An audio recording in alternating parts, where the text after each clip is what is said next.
Before we begin, a big thank you to my supporters on Patreon and Subscribestar who make it possible to do these videos. You're very much appreciated. A while ago, intentionally unserious trans ideologue Joss Pryor issued an open challenge to debate any gender-critical person, and I said I'd be down for it, and I got this response. You really think I'm going to debate a GC bloke? Seriously? Okay, get 10 GC women to endorse you, and I'll do it. To this, I replied, I'm quote tweeting this to see if I meet your moved goalposts, but just for the record, I do have a YouTube channel with substantially more than 10 female subscribers. I assume 10 comments from 10 GC women will suffice. And Joss replied, oh, that YouTube account is you? Ha ha ha ha ha ha. Oh, goodness gracious me, no. I'll stick to women who at least might possibly understand the subject of women's experiences. And that's as far as I'm interested in recounting that thread. If you'd like to see the rest of it, you're welcome to search on Twitter for my Twitter handle and Joss Pryor's Twitter handle, and you can go through the whole thing for your own amusement. But those 3 tweets are enough to get at the main point, which is that Joss, like most trans ideologues, if not all trans ideologues, is being entirely self-contradictory. Why? Because Joss here communicates clearly and unambiguously that it matters that I am a man and not a woman.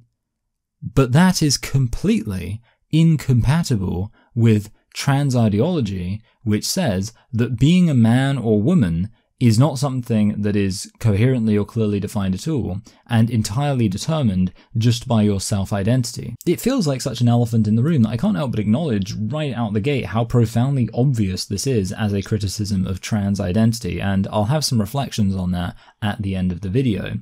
In the meantime though, even though I suspect everybody is on some level already aware of this criticism because it is so obvious, I will just spend a little while elaborating on it. Trans ideologues generally aren't interested in defending the idea that their conceptions of the categories of man and woman make sense.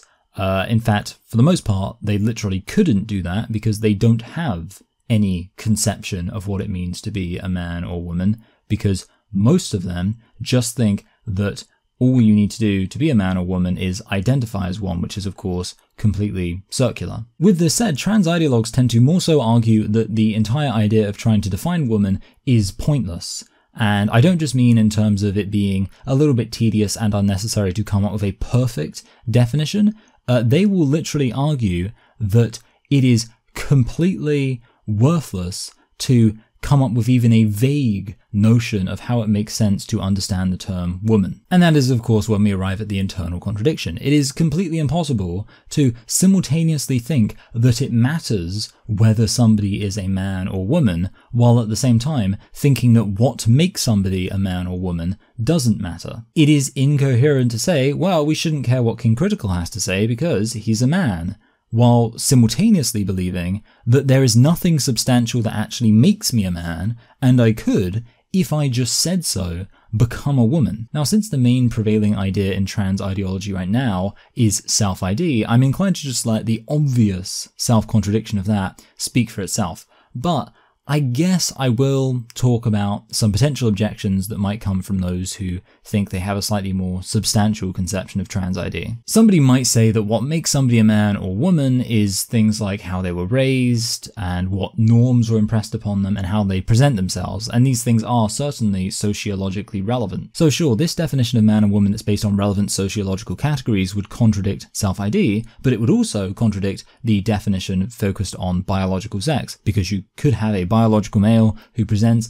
as a woman who had the norms of femininity impressed upon them and also even was raised in a way that was slightly more of a feminine upbringing, although that last point is the least likely, but it's possible. Well, I've actually conceded before in a video that it could sometimes be useful and valid to act as if, when it comes to sociological analysis, a biological male is a woman. The analogy I've made is to a black person, or rather a white person, who was raised in a largely black community and had certain kind of black cultural and social norms that they were taught growing up, and even perhaps presents in some way as a black person, perhaps even got surgery to make themselves look like a black person.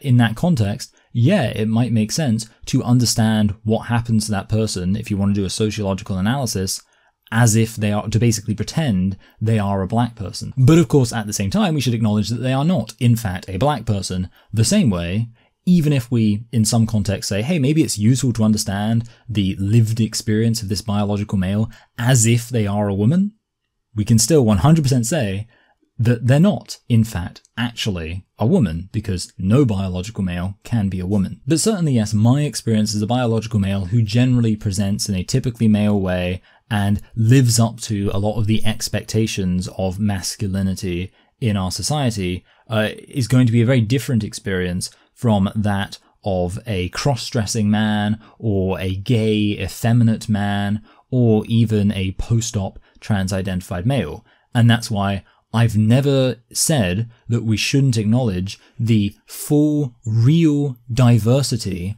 of male experience.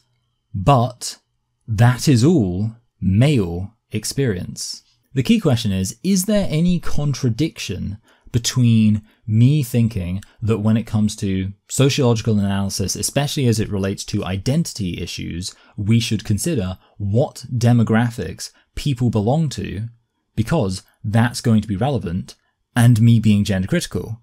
No, of course there's no contradiction at all, because me thinking that is why I think we need to be honest and quite uncompromising in saying what it actually means to belong to a particular demographic, and in thinking about that and thinking, well, what does it mean to belong to the category of woman, for example, I have arrived at the conclusion that being gender critical makes the most sense. Two obvious points before I go on. Obviously, all of this is talking about generalities. Not every single person in any demographic is going to have the exact same experience. And this leads to the second point, which is that I certainly reject the whole stay in your lane mentality, where if you are straight, you can't have any opinion about LGBT issues. If you're a man, you can't have any opinion about women's issues. If you are white, you can't have any opinion about the issues that black people face.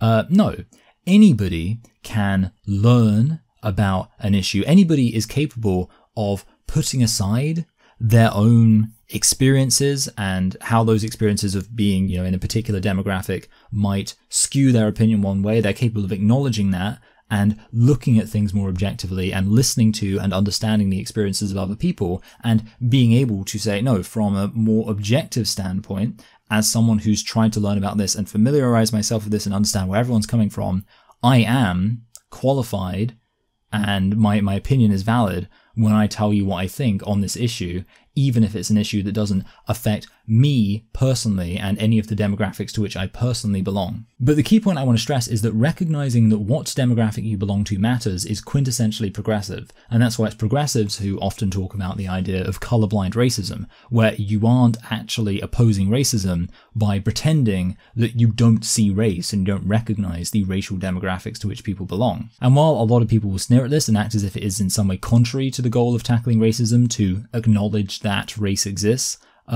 such people, I think, are being disingenuous because, of course, you can't even recognize many of the problems that exist in society, much less solve them, if you're not willing to recognize that people belong to different demographics and that they belong to different demographics will affect their experiences and the issues that are relevant to them. This isn't to say I by any means toe the standard progressive line when it comes to racial politics, which is basically that black people are all complete unerring authorities on all issues of racial justice unless they're conservative, in which case they're traitors, and all white people need to, as the saying goes, sit their white asses down and listen. That's obviously dumb and simplistic, and, as I pointed out in a video before, it's actually self-defeating, because if you tell people all the time, tell white people, you've got to understand other people's experiences and learn about what they've got going on, well then, if they take that on board, they're going to become more objective, they're going to be less kind of biased due to their own experiences, and you're going to create a situation where, if anything, white people become the authorities because you've kept telling them to learn about and listen to the experiences of non-white people, so they're actually going to become the greater authorities. I made a video about this before. I'll link to the video because I think it's a pretty good video, and I'm proud of the points I made therein. So yeah, I by no means sign off on the standard progressive narrative, but even based on my, I think, slightly more nuanced take, where, like I say, I think that black people can be wrong on issues of racial. I'm just simplifying it to black versus white. Obviously, there's all sorts of other races, but whatever. Black people are right about everything, and white people are all wrong and need to check their privilege. Obviously, I think that's silly, but even in talking about it, I am still inescapably engaging with this reality that what people are, in terms of the demographics they belong to, matters and is important and something worth knowing. There's this channel called Innuendo Studios, whom I actually watch quite often, and they have some interesting videos on various tactics that people use in kind of politics and political discussion. They often characterize this as only being tactics that people on the far right use, which I don't think is necessarily true, but I think the tactics they explore are worth knowing about, and I enjoy the videos based on that. However, there are some very real criticisms I have of this channel. And since I'm here, I guess I'll just point out one of them, which is there's one video where Innuendo Studios says this. The left is, in fact, a very heterogeneous group with a mountain of conflicting interests and decades of infighting. So it's very hard to appeal to all of them and wealthy donors. Republicans don't have this problem, or at least they don't have it as bad. Despite many, in some ways, even more passionate and fundamental differences, conservatives value loyalty and in-group cohesion. And this keeps them coming together every 4 years in a surprisingly unified voting bloc. Now, what you might notice is that within that big red Utah-shaped blob of Republicans, there is one group marked as TERFs, meaning that Innuendo Studios is claiming that gender-critical feminists are all reliably and consistently conservative and willing to fall into line to vote for the Republican Party, which is absolutely insane. Most gender criticals don't even consider themselves conservative. Now, it is true that the gender critical movement is becoming more conservative, but I kind of think a big part of that's more just that the gender critical movement is becoming more popular, so more conservatives are moving into the gender critical movement, more so than that individual gender critical people are actually becoming more conservative themselves. Even then, most of what I see from gender critical people is things like, I can't bring myself to vote Labour anymore, or I can't bring myself to vote Democrat anymore. Sometimes they'll even say, I'm considering voting Conservative and I'm considering voting Republican. But to suggest that the gender critical movement routinely and reliably falls into line and votes Conservative all the time is miles away from the actual reality of the situation. Especially when you consider that this video was made 6 years ago in 2018. The gender critical movement started, I think, to grow dramatically post 2020 when J.K. Rowling made her tweets, and like I say, as the movement has grown, it has become more conservative. I don't think anyone could deny that, which shines a light on how absolutely ridiculous it is to suggest that in 2018 it was a meaningfully conservative movement at all. Never mind so meaningfully conservative as to be considered an example of how consistently conservatives on the right, all those gender critical feminists on the conservative right, fall into line and dutifully vote for Republicans in every election. And that's the other key point. He's not only presenting this as a thing in 2018, but acting as if this is something that in 2018 there was enough precedent for, that this could be, taken as a general observation. Just generally, the gender critical feminists love to vote Republican, which is even more absurd, because then you're suggesting that going back decades, the gender critical movement, which was again radical feminists and more so radical feminists the further back you go, was voting Republican willingly and enthusiastically even. This is one of those takes that makes me think I don't know how someone can be ex-gender critical, because once you become gender critical and you realize what the gender critical movement is actually like, surely you would just think, well, now I know that the anti-gender critical side just routinely lies about it and just tells obvious, blatant lies to anyone who knows anything actually about the gender critical movement. But that's just an aside. The main reason I wanted to talk about Innuendo Studios is that, like I say, he talks about politics, and he specifically talks about identity politics from a very kind of typical SJW, to use the phrase that people don't really use anymore. I guess woke's the new phrase, progressive perspective. And I was listening to his video, and he was giving, you know, a little speech for the 100th time about how he is a cis, straight, white man, and therefore, of course, he's in no position to be overshadowing or talking over trans and non-binary people of color. And the thing is, I'm sort of making fun of him, but I kind of get what he's doing there, especially, you know, with something like race. It is worth taking a minute to say, hey guys, you know, obviously I'm talking about race, but let's just recognize that I am the specific race I am, and it's possible that therefore what I'm saying, obviously I'm going to try to be objective. I've tried to learn about other people and their experiences, but I have my own experiences, and it's worth just bearing in mind that maybe my own experiences are going to make me less objective because obviously they've been colored by my unique experience having grown up and lived as a particular race in a society where race can still be relevant for a lot of people. But again, me saying that is consistent. This guy saying that isn't consistent.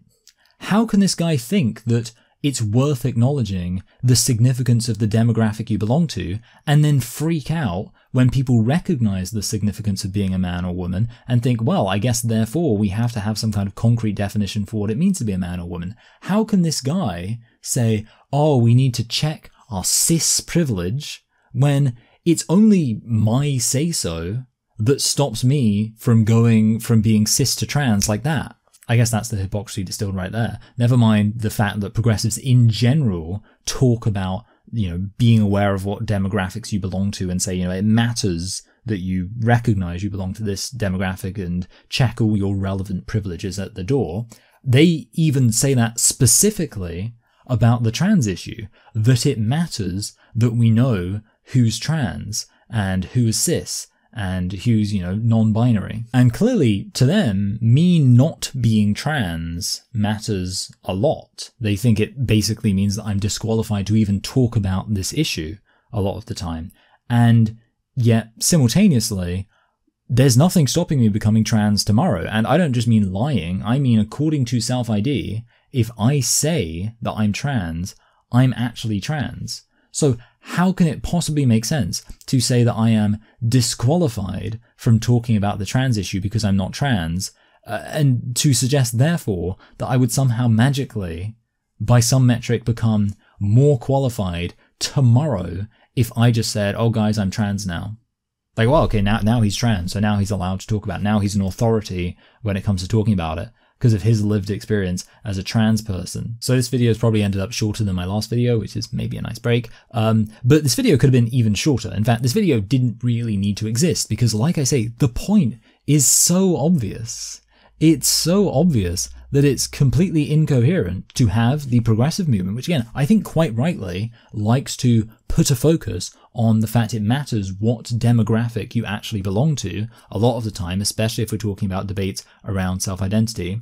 The issue is it's then incoherent for them to be suddenly so selectively outraged when people start saying, well, let's talk about what it means to belong to a particular demographic, specifically with regards to the categories of man and woman. And I just thought to myself that it's kind of depressing that I've been talking about trans identity for so long, and this is such an obvious criticism, and yet this is the first time I'm substantially making this criticism. I guess the reason I find it sad is that we're up against an ideology that is so obviously wrong that something about it that is obviously wrong just slips under the radar because you kind of just expect trans identity to be wrong.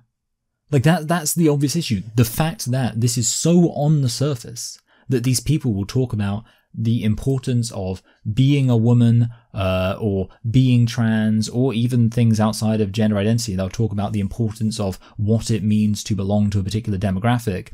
And yet, on the surface, their ideology is about how actually it doesn't matter at all what demographic you belong to, because you can just say what you are and suddenly that's automatically valid. That's on the surface, and they get away with it, I think, because the standard of being logically coherent is a standard to which trans identity and trans ideology just isn't held to by wider society. So yeah, as somebody who likes to think about things before I believe them, that is just sad to me. Anyway, I'll wrap the video up. Let it be short, like I say, because the last video was pretty long. I'll just say, of course, like, subscribe, comment, all that sort of stuff. Bear in mind that there has been a new reaction video uploaded to Patreon, and I'll probably include a clip of it. Just because you decided to do 4 keg stands tonight instead of 5. Your status as a man is not based on any of that. See, again, it's so funny that he can't say, like, he can't throw biological sex into the mix here. Like, your status as a man is not based on all of these sociological things. Yeah, absolutely. But he can't say it's not based on having a penis, because the main reason he can't say it is because it wouldn't cohere with the rest of what he's saying here, right? His issue is defining man with reference to all of these social expectations, and having a penis isn't a social expectation. So even as he's making all these criticisms of the problems with the way that society sometimes understands being a man, or at least showing that there's a very significant criticism that does not apply to gender critical ideas, by not being able to mention the biological sex definition in all this. It's part 2 of the reaction I did last week, and you can see all the reactions I've done if you give as little as $1 on Patreon. Of course, you're welcome to give more. So, you know, please consider that if you're able to. And you also get to recommend or nominate videos for me to react to and vote on which videos I'll react to. So I'm sure all of that sounds very exciting. And I will see you next Wednesday.